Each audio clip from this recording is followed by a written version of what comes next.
the past week, Walter Cronkite has presented a series of special reports from the sites where Apollo 11 has been planned and previewed. Tonight's report from an unlikely place called Goldstone, a vital communication center for the mission. Time runs by fits and starts here in the California desert. Centuries go by with hardly a change, and then in a night, 100 years vanish. Time, human time that is, began here, about 50,000 years ago, when men first trudged across that land bridge from Asia up north there and came down here to find a green and lush valley, abundant in game, the bighorn sheep, the giant ground sloth. But slowly, century by century, something happened. The weather changed. The Mojave grew hotter, drier, hotter still. The food animals left, and then most of the people. And after that, very little happened for thousands of years. And suddenly, over the mountains, the white man appeared to save the Indian, or slaughter him, or both. Prospectors spread out through the great desert. Most of them left poorer than they came.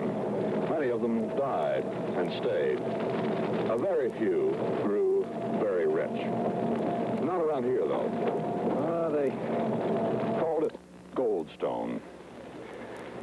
And the name was about half right. The prospectors who dug here found a lot of stone. Precious little gold. Oh, a couple of the workings were worth digging in. But Goldstone never had a glory hole like Yellow Aster there to the west. A few shanties, miserable and squalid when they were new, picturesque now, are all that remain as a monument to the gold rush here. On this side of the hill, time has stopped again in the 19th century. Over there, on the other side, it has jumped ahead to the 21st.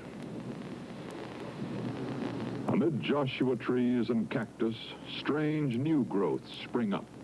These are the machines that listen to the spaceships. Half a dozen enormous antennas, including this one, the biggest of all. Its construction seen here in time-lapse photography. This is Mars Station, 210 feet across, heavy as a warship on swivels. At the three corners of the Earth, in Spain, Australia, and California, these vast receivers squat in the barrens, listening to the Mariner probes on the way to Mars, to the Pioneer ships orbiting the Sun, and waiting now for the tiny, tiny signals that will be Apollo 11's television pictures and telemetry from the moon. But in human terms, these immense receivers are among the most demanding assignments of the space age. They must operate in the wilderness, far from civilization with its electronic jabber that would overwhelm those whispers from other worlds. I asked Dick Kephart at the Manned Spaceflight Network's 85-foot Apollo antenna about the problems of a career in the heart of the desert.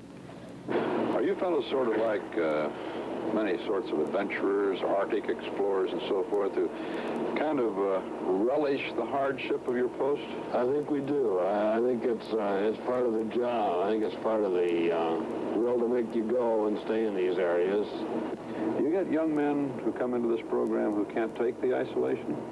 Oh, I think a young single man in the desert finds a little bit of a hardship, but very few. I think most of our people are so engrossed in the program, their environment is secondary. Here in the California desert, we ended this week-long, 3,000-mile-wide look at America's space program on the eve of the moon landing.